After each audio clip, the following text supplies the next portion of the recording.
Guys, just watch this video. What Alan Bet said will shock you. I'll tell you what happens now.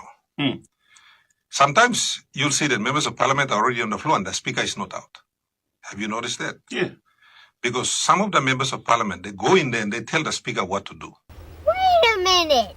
If you recall at the time, we raised the issue on the floor that, you see, you have normal parliamentary motions. The vote of no confidence is a constitutional motion, which means it overrides all other things. What Parliament has done, you see, Parliament has its standing orders. In the standing orders, it makes its own rules. So I think about 15 years ago, they began to subject the constitutional motion to the private business committee. And they did that by amending the standing orders. You see, when the constitution was written and the VONC was put in there, Yes. it wasn't subject to the standing orders.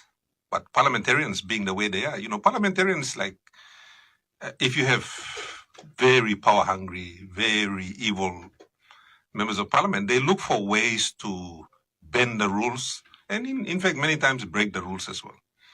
So up until about 15 years ago, motions of no confidence were never subjected to the private business committee, but they are now. Wow. Because they wrote it into the standing orders. So essentially, they look for all kinds of reasons to throw the motion out. The private business committee was essentially initially set up to look at private members' bills that go before the floor. So their primary role, as stipulated initially, was just to check if, like last time, seems like last month, Billy Kamel, walking amendment, yeah. That is their role. What they've done is they've added an extra role in there, which is to prevent votes of no confidence. So when they denied it the first couple of times, you remember we argued on the floor. We said, look, it's a constitutional motion. You can't do this. And then they were like, take it to court, take it to court.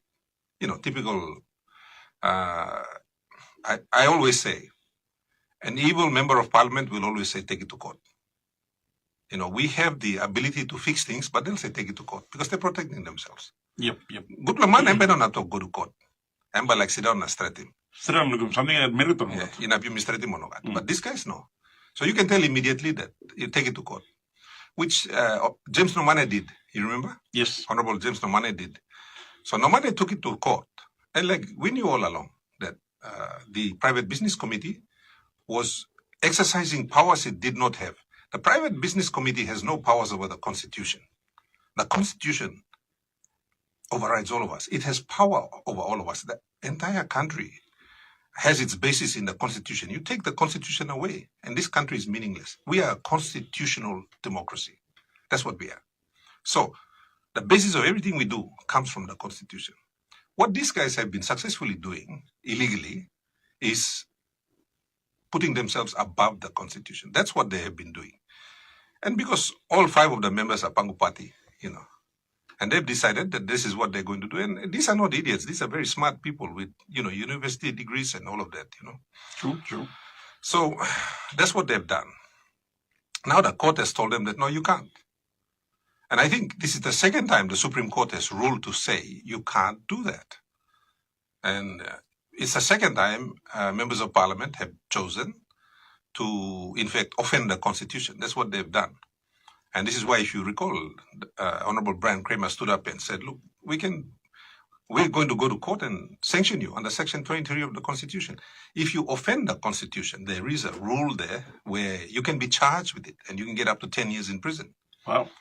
And so it's never been used, that particular, provision in the law. But it's coming to a point where, you see, members of parliament, they don't care. They pass bad laws. As long as Prime Minister to give me make just bianim to yes sir, all go. They don't question. They just want to collect their money and go back and do their project. So passing a law, who cares about passing a law? Just come to Solarim top Prime Minister, peg him scrum, go inside, pass it out. Now, Governor, on that note, we had a public at the time, based on the decision that was made by the Supreme Court to actually recall Parliament on the Nomane case, in this case. Now, we had certain people that actually came in and I'll tell you what sending happens messages now. calling out the clerk of parliament. Sometimes you'll Come see out that from members this of case and parliament saying, are already on the floor The and the clerk of speaker is parliament and not his out. team, shouldn't they have been the Have you one that noticed providing that? guidance to the parliamentary? Because some of the members of the parliament, they business go in committee there and they tell the to ensure speaker that what they to didn't do. step up. In fact, on the vote of no confidence, if you remember the first day we went in to accept the motion, members of government were already there, sitting there, telling the speaker that they were going to go inside and have the vote on that day. And so the Honorable Brian Kramer had to go in there with opposition leader and show the court order to the speaker and said, no, speaker, you can't do that. You've got to follow the standing orders, which is 7 days. Wow. Okay? And on the morning of the vote, they were not going to allow anyone to debate. Debate, yes. So they wanted to just go in there and then stand up and go straight in. And we said, no, the court order says specifically you have to debate the motion, 1, then you vote on the motion, 2. It was a very clear instruction because the instruction from the Supreme Court is actually, they were just stating what was in the Constitution. The Constitution also requires you to debate and then pass a motion or vote on a motion. You're not supposed to just come and vote. You're supposed to debate first. Those rules are clearly outlined in the Constitution. But no, God, only go inside now, like force him speaker. So to be honest, to be fair, Mibla opposition, Mibla looks away also. The speaker is under a lot of pressure. 1, he's their party member. And 2, he's got no choice. He has to listen to them. Otherwise, all by making them about long. And then that's what happens most of the time. And this is the reality me talking to you now. And that's wrong. The speaker should be in control of parliament. He shouldn't have members of the government go and dictate to him what to do. But they do anyway.